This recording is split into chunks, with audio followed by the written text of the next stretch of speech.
Boss आज कुछ ज्यादा ही पी गए थे।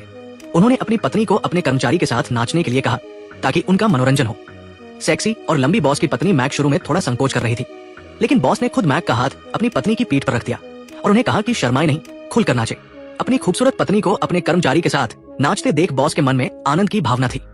उन्होंने दोनों को नाचते रहने के लिए कहा और खुद समुद्र के किनारे हवा लेने और नशा उतारने चले गए।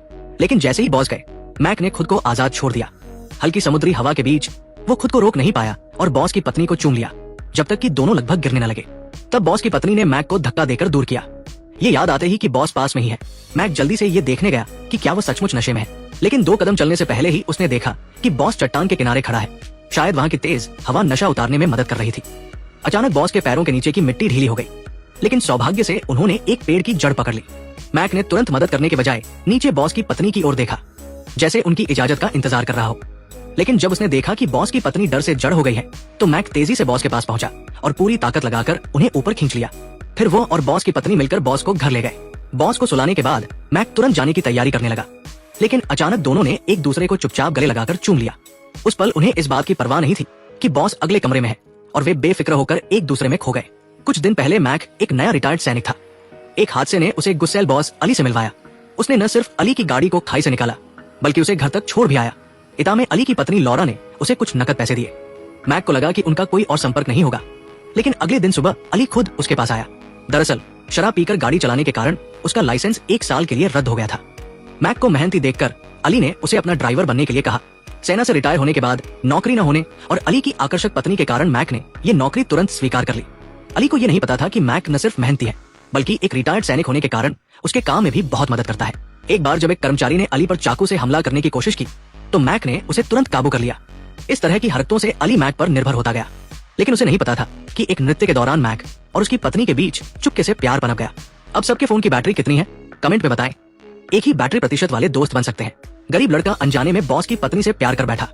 दोनों को बॉस की मौजूदगी की परवाह नहीं थी और वे गोदाम में बेझिझक एक दूसरे के करीब आते थे। बॉस को इस बात का कोई अंदाजा नहीं था और वो मैक को भरोसेमंद कर्मचारी मानता रहा।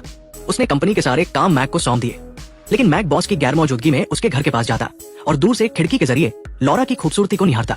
धीरे धीरे बॉस को कुछ गड़बड़ लगने लगी। उसकी पत्नी हाल ही में बार बार खिड़की की ओर देखती थी। शक होने पर उसने लैंप उठाया और बाहर देखने गया, लेकिन लॉरा चुपके से पीछे हट गई, क्योंकि मैक अंधेरे में उसका इंतजार कर रहा था। ये सब इतने सलीके से हो रहा था कि बॉस को कुछ पता नहीं चला। लेकिन एक दिन जब बॉस ने मैक को अपने साथ काम पर ले जाने को कहा, तो रास्ते में उसने अपनी पत्नी को संदिग्ध तरीके से कुछ करते देखा। उसने कुछ नहीं कहा, बल्कि मैक से चुपके से उसका पीछा करने को कहा ताकि पता चले कि वो क्या छिपा रही है। जल्द ही उसने देखा कि लॉरा गोदाम में गाड़ी ले गई, जिससे वो गुस्से से भर गया। आज माल आने का दिन नहीं था, तो लॉरा का वहां जाना जरूर कोई राज छिपा रहा था। वो गुस्से में गोदाम के ऑफिस में गया और लॉरा को बाहर खींच लाया। लॉरा रोते हुए घर की ओर भागी और उसका पति उसके पीछे गया। बहुत मारपीट के बाद लॉरा ने सच बता दिया। उसने बताया कि उसका मैनेजर के साथ कोई अफेयर नहीं था। वे दोनों मिलकर नकली बही खाता बना रहे थे और अली से माल की खरीद में ज्यादा पैसे लेकर उसे आपस में बांट लेते थे।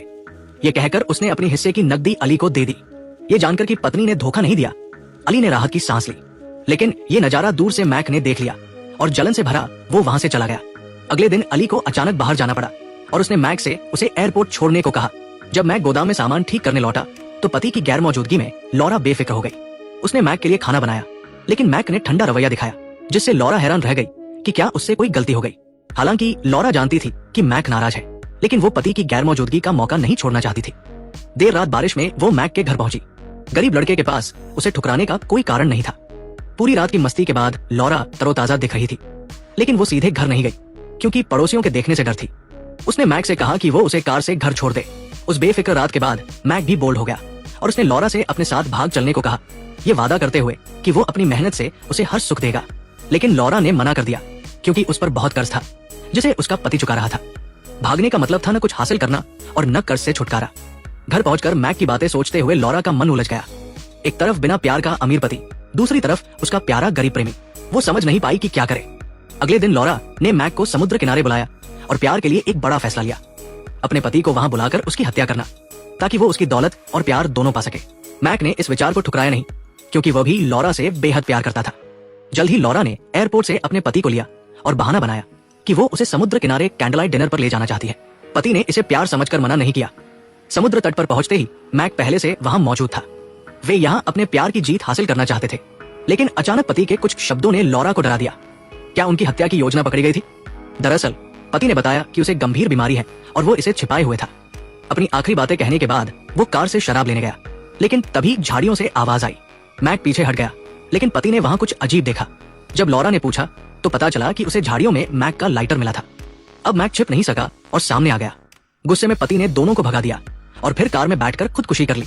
इस तरह मैक और लॉरा एक साथ रहने लगे। इसके साथ ही कहानी खत्म हुई।